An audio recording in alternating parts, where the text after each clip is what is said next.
All right. Good afternoon, everybody. Welcome. Thank you for joining us. For this is the very first Carolina Cyber Network Fireside Chat series. Most of you know me. I'm Mark Sorells, the president here at Fayetteville Technical Community College, and one of the co-founders of the Carolina Cyber Network. This is a series that's really designed to bring together students and industry professionals for really open conversations about cybersecurity, but really about technology careers. One of the things that we heard at the last cyber convening was a lot of feedback from industry about the variety of job roles and functions and skills that students needed in order to get into those jobs. So we've lined up a variety of guest speakers, each representing a diverse area in IT and cybersecurity. As we explore those dozens of specialty areas within the profession, as well as the diverse ways that our guests have entered those careers, you'll find that each is unique and should provide you with some insight and ways to help you build your career and bridge to that from education into career. To kick things off, I'm pleased that we've got Peter Galanis, who is the founder and CEO of Fortavera and the host for our future chats. Peter, thank you for being here today. Thank you, Dr. Sorrells. I'm really excited about this, and thank you for the introduction. As you were talking about, the whole idea behind this series is simple. It's real conversations with real IT and cybersecurity professionals, and really exploring, how do people get into cybersecurity? What does the work look like? Where do students fit into the future of the field? As it's changing every single day.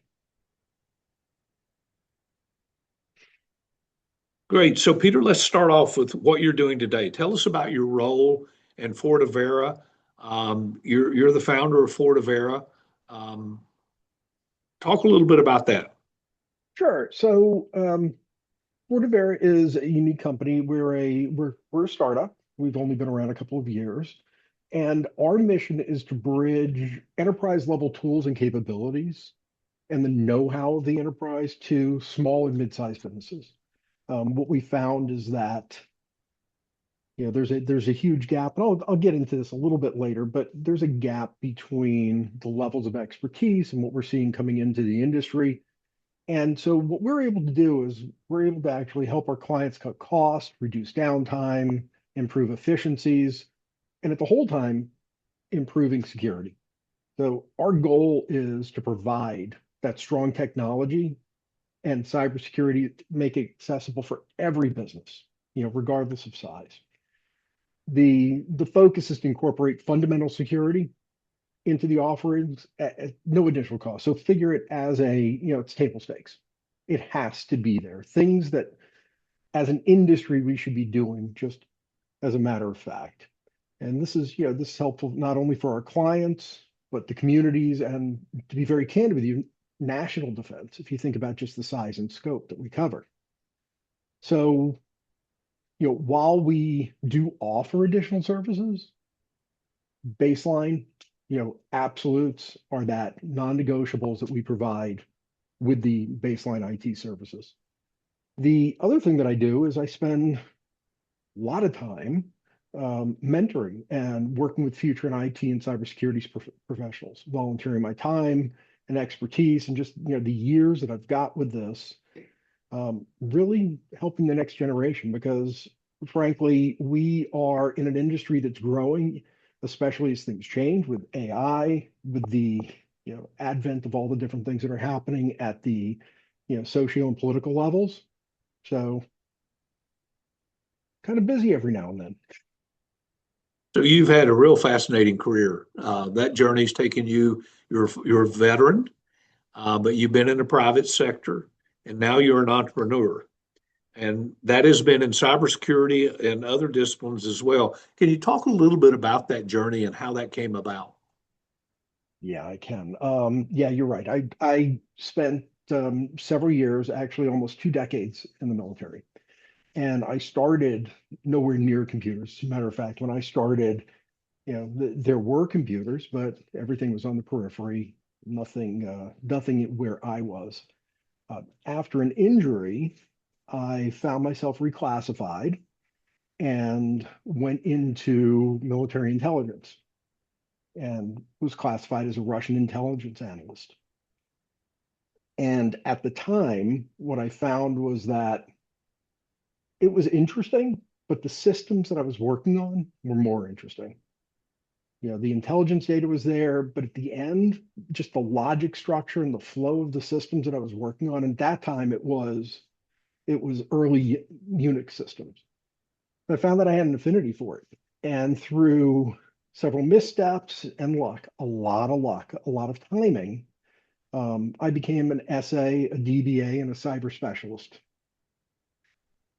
About 9 months later, I found myself going through additional training and became an adjunct instructor for cybersecurity and Solaris administration for the National Cryptologic University, which is the in-house university for the NSA. So really, again, through what I'm going to consider some natural aptitude, but mostly positioning, luck, and timing, I found myself in a phenomenal spot. Few years transitioned, and after my military career, when I went into the civilian sector, at first it was purely technical, focused on Solaris administration, Oracle DBA, and swearing the whole time. There was no way I was going into management, ever. Clearly, that didn't work. Needless to say, I never say never anymore. But through the years, I've been with semiconductor companies, I've been with major credit agencies, startups, and I made a transition during the dot bomb. So, to date myself a little bit, and for those of you that aren't familiar, that is right around 2000. And took a position with a startup, kind of an early stage startup cellular company called Singular Wireless. And I thought that was going to last a year or two. It wound up being a career move that took me about 20 years and was phenomenal. I had 20 different jobs through multiple disciplines, um, everything from the IT and cybersecurity side, heading up cyber defense for Verizon, to business units and business elements. So really learning and expanding and finding that it's much broader. The huge set of skills, disciplines, and areas that intersect. And just absolutely, again, it was all luck, absolute luck. I stepped out of it for about 2 years. And as luck would have it, again, and timing, I'm back in it. Came back in it about a year and a half ago after a 2 year hiatus. I was miserable during those 2 years. I'm much happier now. Um, and I think the key takeaway from all this for me is that with each step, with each transition, with each new job, with each learning was perspective, building perspective, and the linking of technology, people, purpose, and how all that comes together. It is a constant learning. And as things change, it has been an interesting ride with AI now and what we're doing and how we're incorporating that for our clients. So that's the short of how did I get from where I was to where I am today. So you've dated yourself a little bit. You've been around Just a since the bit. early days. Talk a little bit about what has changed. What might be surprising to some of the audience here today about what really goes on in cybersecurity today that is really different from what you've experienced over your career? Ooh, okay. So I think probably the most shocking thing that I think people hear, and those that are in the industry realize it, and once you've been in for a while, and that is it is all based on fundamentals. So everything that you learn stacks and grows. But whether you're dealing with AI or whether you're dealing with the early days of networking, it's all about fundamentals. It's about basic hygiene. It's about management. It's about understanding your assets. It's about the identity and access management of them. It's about creating a culture of awareness. It is about the understanding of risks, so GRC, governance, risk, and compliance, and understanding the balance between, let's say, compliance and security. And I think fundamentally through all that, the number one thing is understanding what it is you're trying to protect. We have I think one of the misconceptions that security professionals, especially as they enter in, have a misconception of is you have to follow these preset and pre-programmed rules that say, I have to do this or it's not secure. And one of the biggest challenges with that is that you can overextend, you can hyperextend and oversecure to where the business isn't functional or whatever you're trying to protect. And so it has to be a balance. You have to understand what you're protecting. So that's a key piece. I think the other surprise that people that are in the industry, and so this is an inverse, it's not looking from the outside in, it's looking from the inside out, is, and this came to light this year for me, which I know is weird because I should have thought about this 20 years ago, but I didn't. And that is the inverted size that we have and the inverted component that we have as far as who's in the know with cybersecurity and who's not. So there are approximately 34 million companies in the US. And of those 34 million companies, there are, let's say, about 20 million or so that are single owner mom and pop. So that still leaves 14 million companies. Of those 14 million companies, only about 20,000 in the US really have the size, the wherewithal, and the economics to support cybersecurity and a full cybersecurity program, which means that 99.9% of businesses lack this. And it didn't dawn on me until recently what kind of a gap that was. And that we focus so heavily on those large companies and that the companies of 25, 30, 50, 200, 300, 400 users are at higher risk because of that.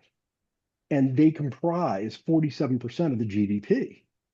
So that was a shock for me when I started putting the pieces together and realizing it. And that's actually helped me with understanding my mission right now and my purpose and what I'm doing with Fortavera and why I'm building it and how we're helping build the next generation. I think the key is really making cybersecurity available and accessible to everybody. Okay. So you're an employer. A lot of our students here are going to be in the market looking for a job. What are you looking for? What are the traits that stand out when you're hiring? You've talked about some of the technical, what I would call the fundamental blocking and tackling skill sets, but what are the other traits that you're looking for in hiring individuals for your company? Ooh. Um, Curiosity, the ability to always look at things and question why. It's the ability to, while you may understand something, it's to dig in deeper, to prove it out. It's about experimentation. So self-starters, those are those are really some of the, I'm not going to call them soft skills. They're hard. They're really hard, and it's a personality trait. You can teach most people anything. What I find very difficult to do is give somebody that drive to want to do more on their own, to question the why and really look through. So critical thinking is a big one, you know, ask why, dig deeper. Um, Not accepting the status quo. What that's not necessarily an acceptable answer. Just because it happened before doesn't mean that it can't repeat or that it doesn't repeat. I think we have to look at we have to look at it, and people that I'm looking for are the ones who are going to take that mental attitude and then apply it and really help the next level, help our customers, and help, and just really lean into how can we do this better? Because just saying no or just turning a switch on, on a, whatever, whether it's an MDR, EDR, whether it's, doesn't matter, firewall, doesn't matter what it is, isn't always the answer. It's Right. really digging deeper. Um, So let me pull in. You've talked a little bit about what I call the big bucket cognitive skills, critical thinking, problem solving, curiosity, really digging in. Talk a little bit about the leadership skills, self-reflective skills that students might need to come to the table with, and the interpersonal relationship skills. oh, that's a big one. It used to be it used to be where there would be, an ongoing joke about, you would feed the, the network guy or the cybersecurity guy pizza under the door. You'd just slide it under and you'd step back and you'd stay away. And um, that has been thankfully going away over the years.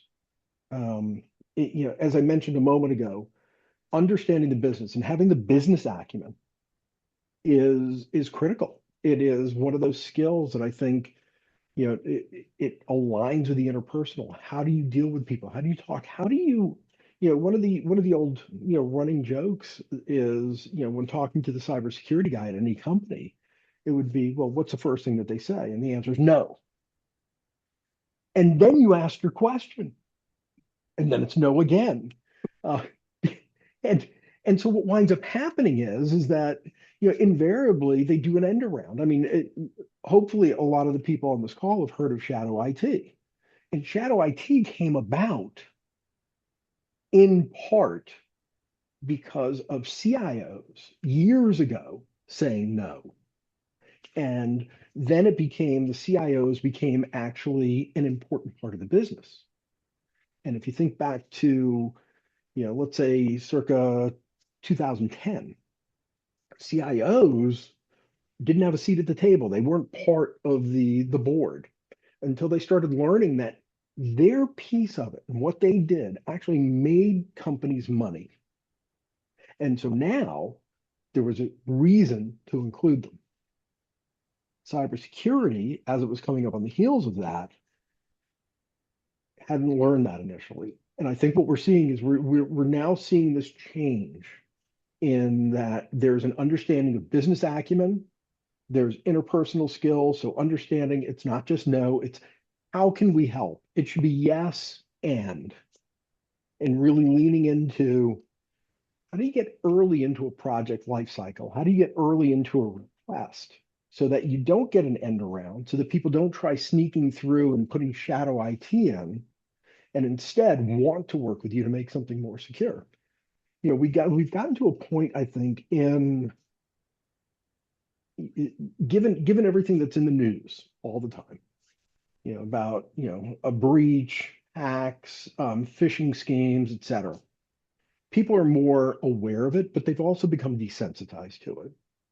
And part of our job as cybersecurity professionals is not to lead them with fear, uncertainty, and doubt. And if you haven't heard the acronym, it's FUD. Okay. And with that, yes, it's important to state the facts, but it's more important to help guide, steer, teach, and lead in that area. So that's part of the answer. I think the other half of the answer is that part of what has helped me throughout the years, and it's different for everybody, but I've seen it more and more over the last few years, is that a business understanding how do businesses run, what affects the P&L, what affects the budget, what affects manning and staffing.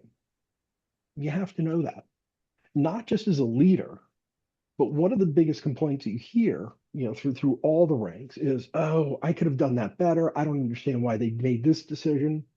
But if you understand the business, you can dig into understanding and really, kind of pulling out why certain events have happened. And that's important. It's very important. And then finally, I think there are two other pieces. One is diversity, and you're going to see this throughout the series, by the way. So and I don't know what the cadence is going to be. I think it's going to be every month that we have this in the series, and I have guests coming on identity and access management, artificial intelligence, governance, risk, and compliance, and others. But one of the things that you'll see is this natural tone of just really understanding how they all intertwine and play together. And then somebody final to wrap this up, so I don't ramble for too long. Um, Somebody gave me a meme a while ago, and I saw it. It was either on LinkedIn or whatnot, but it stuck with me. And it was really about what are the traits that set somebody apart. And it talks about initiative. And what the meme had, it had five groups, and it was about a problem. The first one that I don't want is somebody who just complains about problems.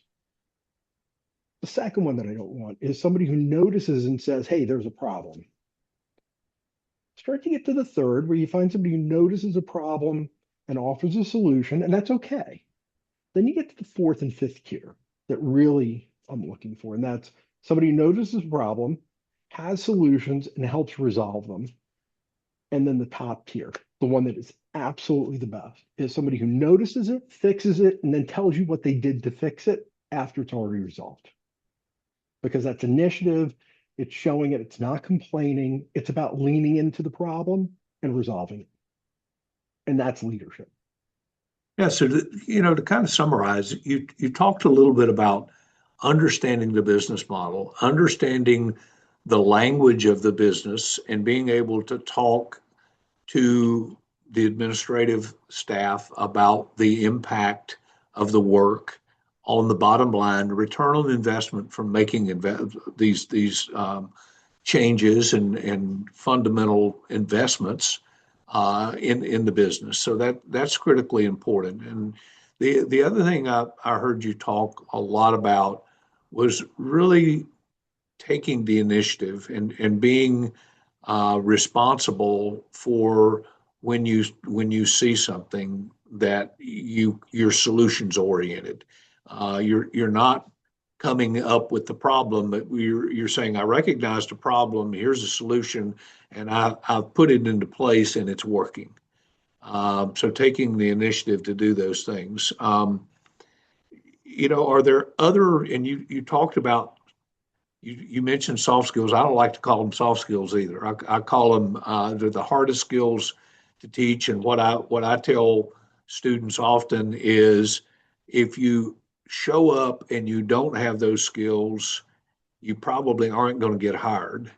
If you do get hired and you don't demonstrate mastery of those skills, you're probably going to get fired. And so it's critically important to think not only about the technical skills, but those other related skills that are critically important. So this is kind of the first fireside chat. I know you've been working to line up several other employers to talk about what they're looking for.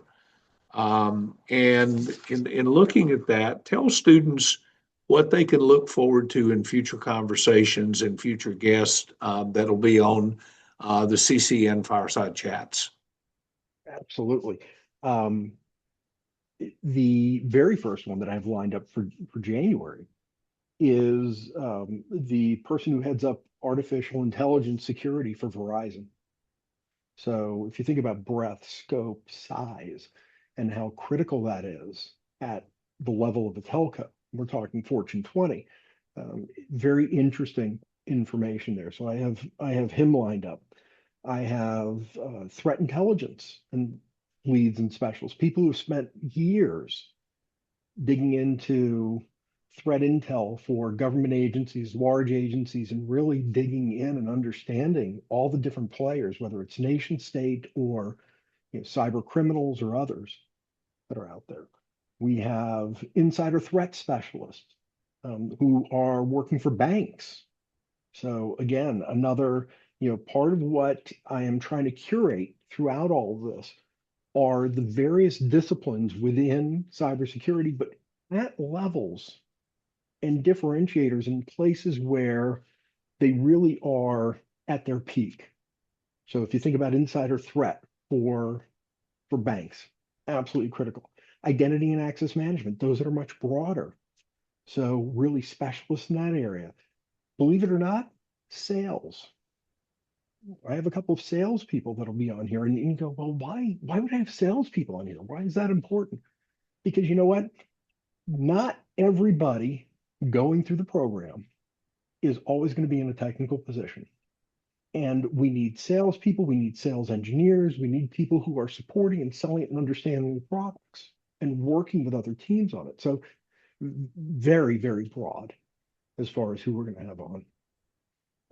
And then, as I said, we're going to have from large corporations all the way down to there's a company out of West Virginia that I'm going to have their lead IT person on. And I say lead, there are only two of them in the company, smaller company.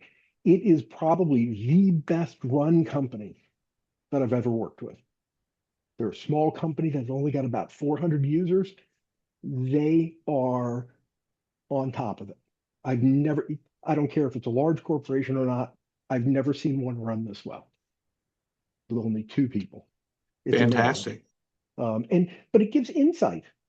It lets people, part of the whole engagement, part of the reason why I'm absolutely excited about the Fireside Chat series is as you're new in the profession, how do you envision yourself and where you're going to be in the profession?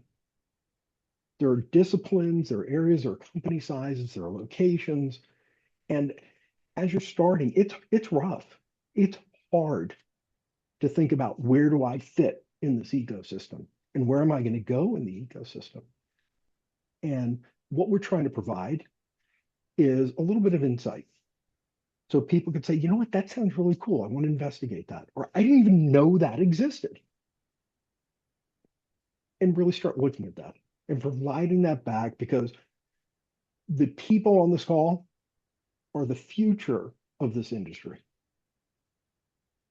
And I'm excited to see where it goes because Fantastic. We really appreciate you lining up these speakers and the variety of speakers that you're bringing to the table. We're going to now open it up to the students and students. There's a chat feature there, and we'd like for you to submit questions. We'd like for this to be an open dialogue with Peter so that you get an opportunity to ask questions specific to your level of interest and maybe things that you're looking to learn from an industry professional.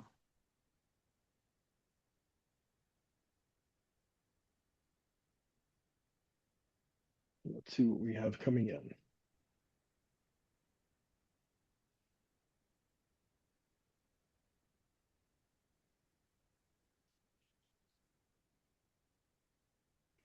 All right. So one question that has come in is what skills should students focus on now if they want to help close the cyber gap between large enterprises and small businesses?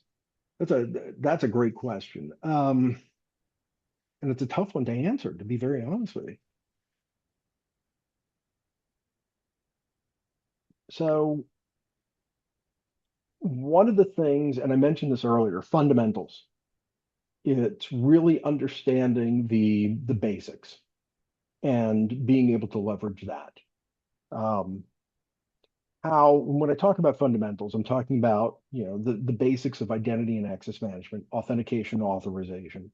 It is looking at, how do you bring some of the standards, MFA, multi-factor authentication, key one, being able to enable that and staying up to speed on things, making sure that, things like SMS that have been deprecated for the last decade aren't still in use. So we can actually get rid of SMS as an MFA component.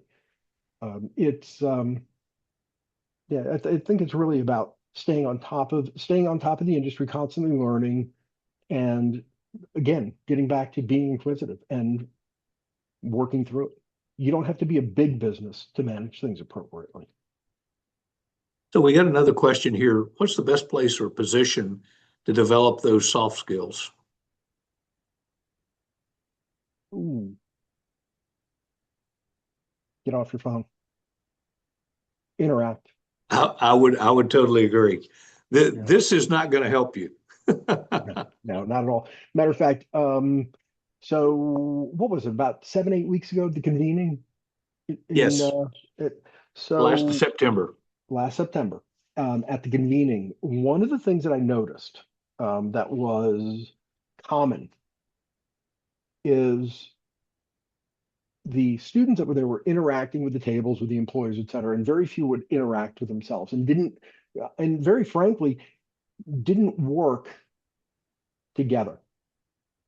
These are the people, and I'm going to tell you this right now, and mentioned at that point in time, the people that you're on this call with are going to be the future CEOs, CIOs, CISOs, and other people who are working employers, et cetera.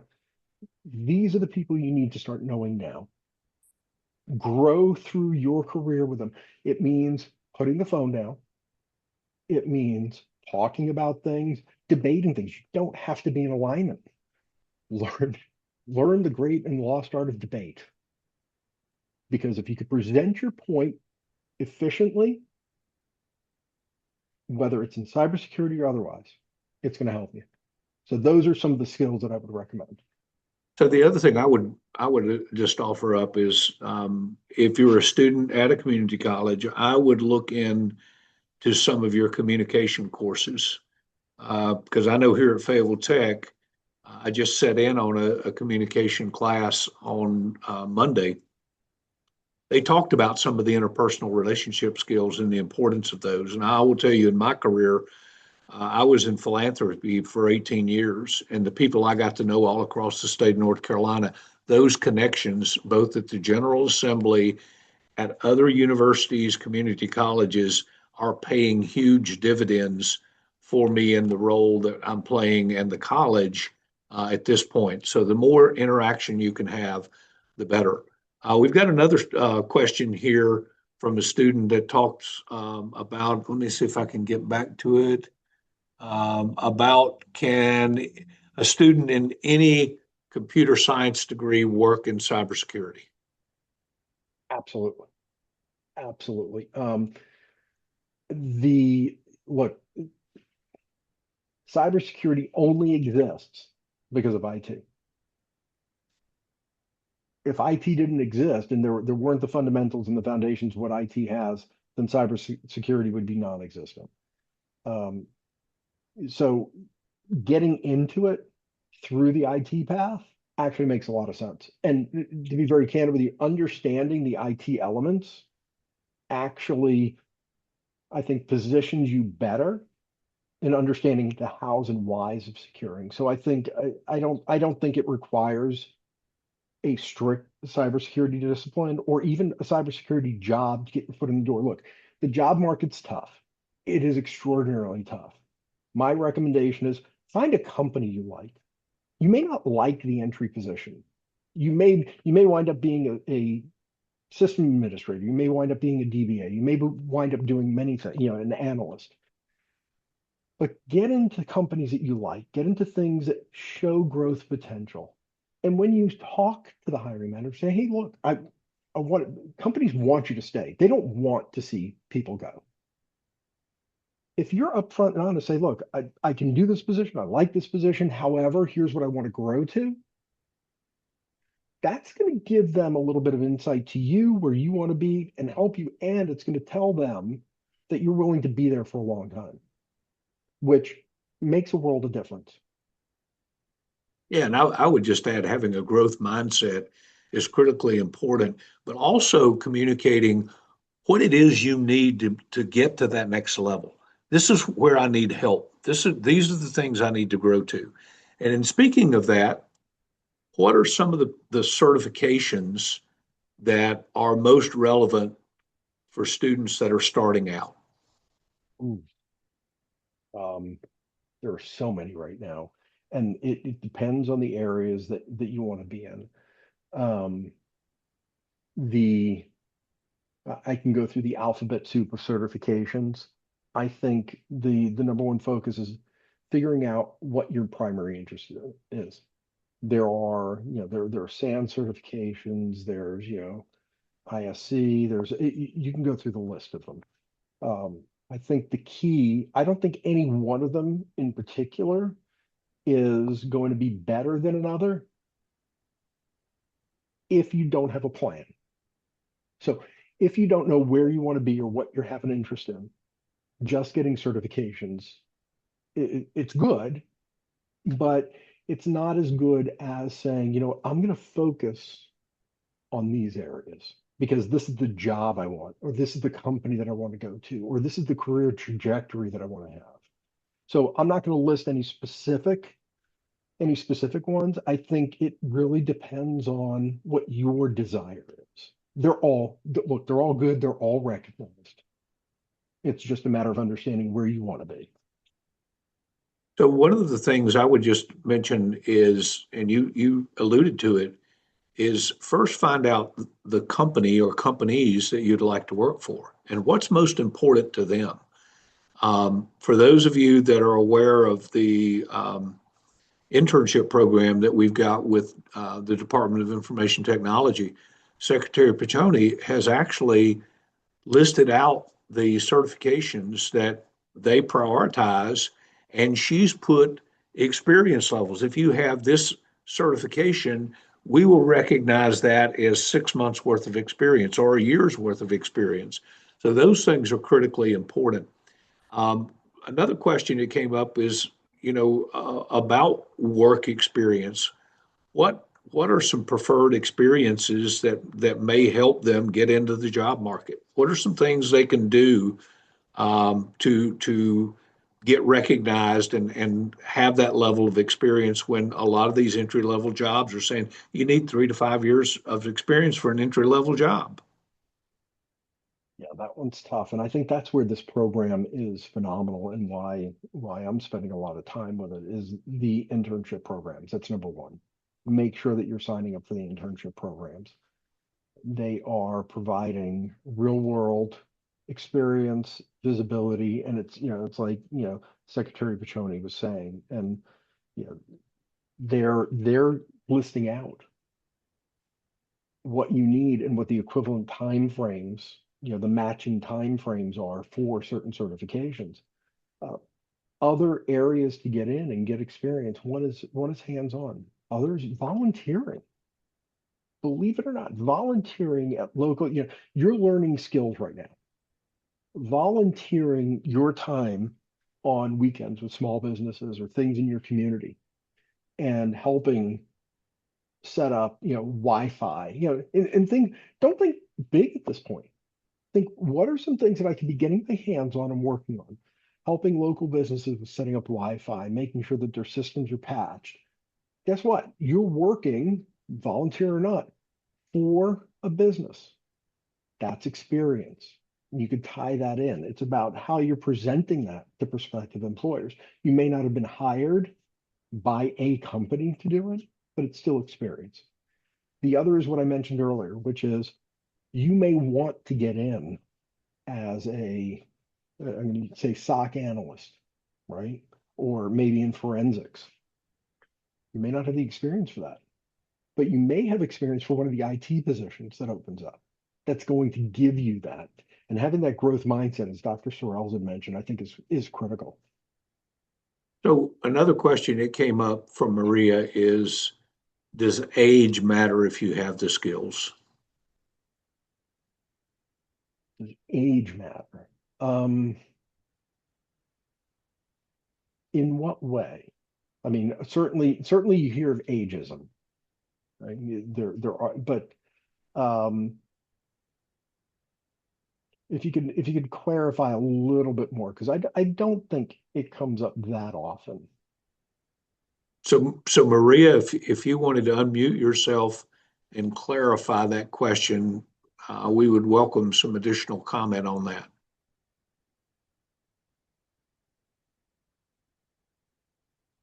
She may not be able to unmute, but she can add into the chat again, I believe.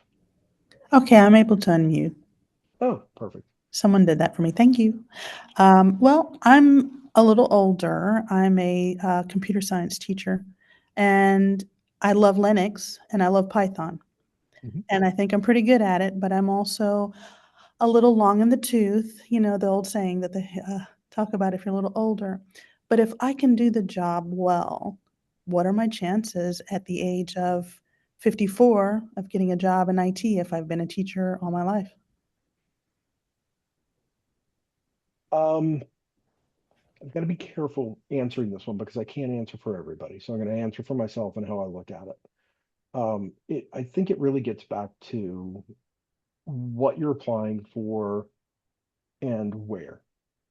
There are going to be, I mean, obviously there's always going to be a level of bias at times. But I think given where the industry's going and given experience and given the fact that if you've been teaching, your entire career, you bring a set of skill sets that others don't have.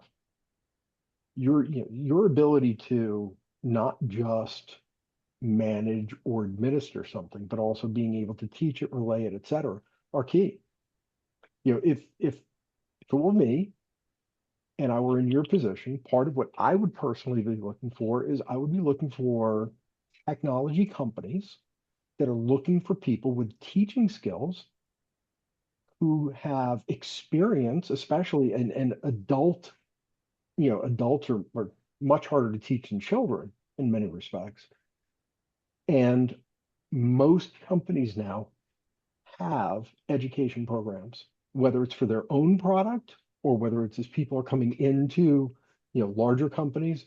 But I think it's there. I think what you have to do is you have to be a little bit creative in figuring out where and what you're applying for and maybe positioning yourself for things that leverage your experience as well as where you want to go to. So thank you for that. I'm going to ask Oscar Enriquez to unmute himself because I'm not sure I understand his question. He says, how can students stand when going through an interview? So I'm not sure I'm understanding the question. So Oscar, could you give us a little clarification on that?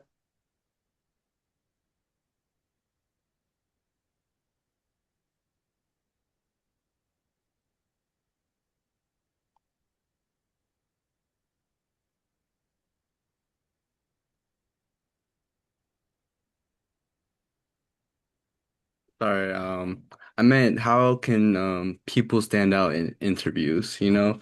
I know a lot of people have general things and things they like to talk about in interviews. My main question is that I like to ask a lot of individuals who work in IT is how do you think when you're interviewing someone, what things make students stand out?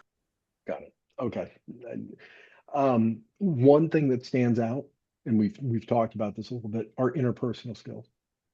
Your technical skills, you're going up against people who could read a book, who can go through, who could study, who, may have the same technical experience that you do. How you relate to that person, the enthusiasm that you show. One of the recent studies shows that in the first, I think it's first 20 seconds of an interview and the last 90 seconds are the most critical. And the reason being, it's how you present yourself at the beginning. The other part is the last 90 seconds is when energy wanes. So you've got to keep your energy level up. You've got to be excited about it. Remember, part of an interview process is, and a lot of people forget this, part of an interview process is not just them interviewing you. You have to go in understanding what you're looking for. And not every company will be a fit. And you have to ask the questions that make the most sense to you. Now, obviously, asking about time off, asking about certain things that are not going to look very good, you want to omit. You could ask those later, but think about the things that might be the most critical to the employer while you're there.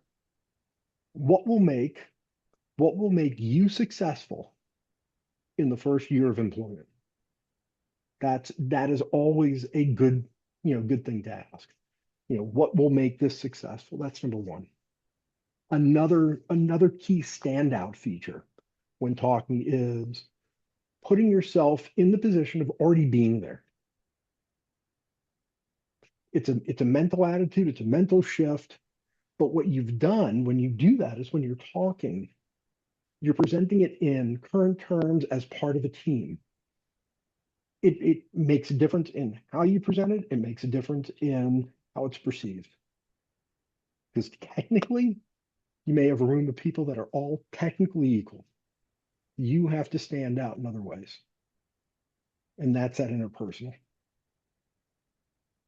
So Micah has a question about the importance of a bachelor's degree. I know 5 years ago, it was you had to have a bachelor's degree in order to get a job, and the market has changed now. So can you talk and emphasize a little bit where we are in the marketplace, and is a bachelor's degree absolutely critical?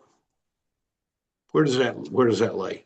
So I don't think a bachelor's degree is mandatory or critical. What you'll find, and what I've seen over the years, is it goes up and down. It's not critical for most of the entry jobs and even a lot of the mid-level jobs. Where you start seeing degrees becoming more important is as you shift from company to company in senior leadership positions, they tend to look more at the degree first. If you're rising internally within a company, I think it's less looked at and it's less important. But early stages, getting in, not quite as important. I think companies are looking at a variety of things now, and it's the aptitude, it's the interpersonal skills, technical capabilities. It's a bundled package. It's not just one thing anymore. It used to be that was your ticket in, and that's changed over the years. I kind of go back to the point you made about curiosity. Are you a lifelong learner? Are you constantly reinventing yourself and learning new things and moving forward? And I would project that I think higher education is going to go away from a degree termination format to one of lifelong learning because things are changing so rapidly. We've got another question here that's going to prod you to be futuristic. What's the impact of AI going to be on cybersecurity threats? On cybersecurity threats. Yes. Ooh. We're already seeing it. We're seeing a lot of things as far as cybersecurity threats. Some of the, we saw this with China just a few weeks ago. The automation and the reduction of human interaction as threats progress, and the evolution of those threats. They are getting faster. They're getting smarter. They are becoming polymorphic. It's disconcerting. It really is on where it's going and how it's going. I'm going to get a hair off topic here, but I think it's important. One of the things to consider is our adversaries, and I'm going to say our adversaries because anybody sitting in this room is looking at this as a profession to protect. The adversaries, whether it's nation state, whether it's organized crime, whether it's smaller crime, whether it's script kiddies, etc., are getting faster, they're getting better, they're getting more organized, and AI is helping in that quite a bit. So it's not just about the future of cybersecurity threats with AI. It's what are we doing to leverage AI and those that are not AI, so fundamentals, to protect against those increasing threats. And there are three V's: velocity, veracity, and volume. And what they represent is just the speed, the volatility, and the size of everything coming at us every day. And AI is exponentially increasing that. Great. I think we talked about the certificates and which of those that are important, but what are some resources that you would recommend for people to stay current in the industry?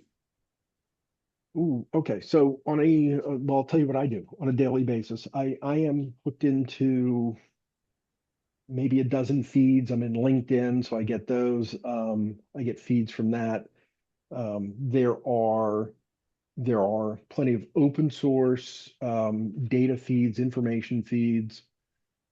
I get updates on news, and I stay current in different, news groups and different areas. There are dozens of them. I think, Jen Easterly and CISA did a phenomenal job in what they publish. So being upfront there. Now, obviously, Jen's not there anymore, and CISA's got a couple of political issues going on at the moment, but I think that is a starting source. Any of the major companies that are out there, yes, there are, for-profit elements to them, but the threat intelligence aspects and the understanding of it. So, whether you're looking at, news articles and things that if you follow some of the major companies out there that will have it from threat indexing to to major news stories. And if you're not already following Brian Krebs, you should be, because you're going to see a lot of news there, and that's KREBS. So whether it's need to look up, and I'll post out some others. Matter of fact, that may not be a bad thing to send out, Dr. Sorrells, that I'll start aggregating. And that's maybe a list of things that, and maybe in the next week or two, I'll send that out of what do I watch? What do I look at? What are the streams and threads that I keep track of, so I can see where the industry's going, what the major threats are. So in thinking about that, what are some other habits or routines that students should start building now to stay current in the industry and on top of where things are going? This gets back to what I was talking about earlier, and that's the inquisitiveness, and that's, play. If you're interested in Linux, build a Linux system. Play around with it, build it. If you've got a friend that wants to be in, forensics, or that wants to do pen testing, have them pen test it. But this does two things. First thing it does is get your hands on the tools and get you working with it. Secondly, it gets you interacting with other people with like mindset that have maybe different skills. And now you're both strengthening your skills. Get groups together, because this is an ecosystem. It's not an individual component. And by the way, no one individual will be able to do all of this. So I think that's probably the biggest thing that I could recommend. How can AI be used to the advantage of cybersecurity in educational and real life cases? We don't have time for that one. No, I'm being serious, because I can go through. Let me see if I can just rattle a couple off at high level. So the very first one is that first one is use it as a training and tutor. By the way, it's going to make mistakes. It's going to hallucinate. There are going to be issues with AI, but go into interactive mode, and the prompt should be, here's the thing about AI. AI is not some magic tool, right? It really isn't. It's logic, it's learning, it's everything that we have put into it as humans, and the learning that it's taken. We have to learn how to extract that. So the very first thing is learning how to prompt appropriately, and how to, inquiries. And I'm not necessarily even going into agentic AI or any, just straight LLM. Learn how to interact. Create interactive prompting to where you can go through mock sessions. I just created one with somebody recently, one of my clients, and they wanted, one of the things that they want to do is how do they help train some of their workforce? We went through an interactive session, and it was it was learning about their environment as we were talking about it. And it actually molded and crafted a training series for their staff at different levels, whether it was engineers, salespeople, et cetera. So I think that's one from an educational. I think the other is that it is great for giving scenarios to, hypotheticals, and you start going through and you start digging in and you start, what if I inject this? I mean, think about an escape room type mentality. You could build out something like that and work through AI with that piece. The other is, simple AI components. Just as you're learning about something, interact. Think of it as the best way in this scenario to think about AI is as an interactive go-between that you're learning from, and then you have to question it some more. Remember, never stop questioning it, because what it tells you may not be right. So, you see a lot of resumes. You've seen a lot of resumes. Entry level applicants. What would you say they should include? What are things they need to leave out on those resumes in order to get attention? And maybe speak to the AI element, because I know a lot of companies now, they'll write the job description, the applicants that'll come in, they'll feed those into AI and see if there's a match. So what are some suggestions there? So those are really two to three separate questions. So let me go through the first one, which is the AI fielding of them. So for the past, and it's not even recent, for the past probably 6, 7 years or more, the most large HR companies and those tools through HR have filtering systems where they would filter resumes based on keyword matches, phraseology, etc., how things are pulled together. And it would automatically disclude resumes. Over the last year and a half, 2 years, that's gotten worse, not better. And one of the key ways to get past this, it's actually it's a multi-step, but it's using AI to help write something that is catered towards the job description, and then taking it and rewriting it yourself. And I know that sounds weird, it sounds odd, but there are two reasons. Number one, the phraseology and the structure of the sentences, et cetera, that are used by AI are recognizable, and they're actually filtering for that. So that's item one. The key piece is really honing in on what is the company asking for? Are you meeting what they need? And by the way, most companies have variables, so they'll do weighted variables based on, I need this 90% of the time, and it's almost it's a non-starter. If somebody doesn't have this, we probably won't go further with a resume. And then what they do is they'll stack the rest down. Honesty on a resume is key. People find out. So if you're not honest, if you're overhyping yourself, it's going to come out at some point. So be careful about that. Don't be so anxious to get a job and get the job, because trust me on this one, there is no the job. Get one and it morphs.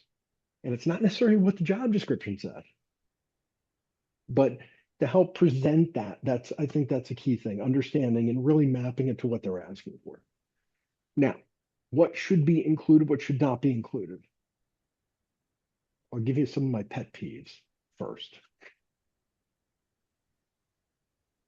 I don't care about your hobbies that are outside of the scope of what the job is. People don't necessarily need to know that you volunteer at the dog, at the dog rescue. That's a pet peeve of mine, because it doesn't matter. It's filler.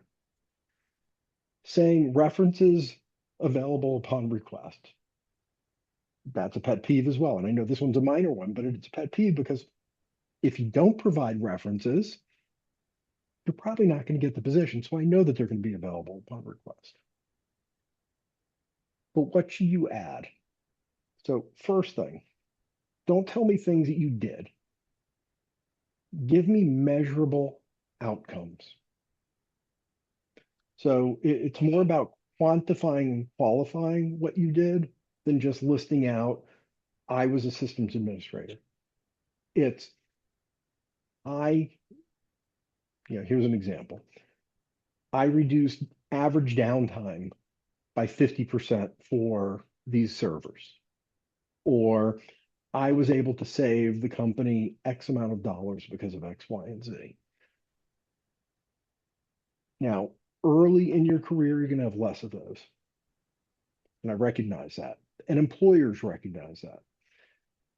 But how you phrase it about the value to the company or the value to what it brings is really key. A task is a task. You could list that in a short couple of bullets, but the meat should be about what you were able to accomplish. Great. So we're at the hour right now. And so I hope students, you found this is a great way to kind of begin getting involved.